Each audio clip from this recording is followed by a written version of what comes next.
Howdy guys, Tyler Banken here. On this episode of Green Tea Time, I'm going to show you a small design or detail that you can use to spruce up the edge of your landscape bed. Let's do it. I love using Mexican beach pebbles. They've got a really soft feel to them, and they're a really good transition piece from the edge into the landscape bed. First thing you're going to want to do is kind of pull back the existing rock at the start, laying your cobbles. No wrong way to do this. You can go right along your edge, you can wade them in and out. Whatever your little heart desires is the right way.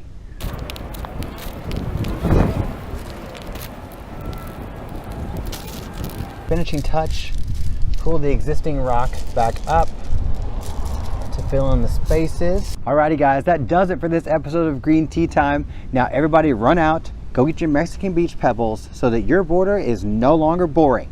We will see you next time.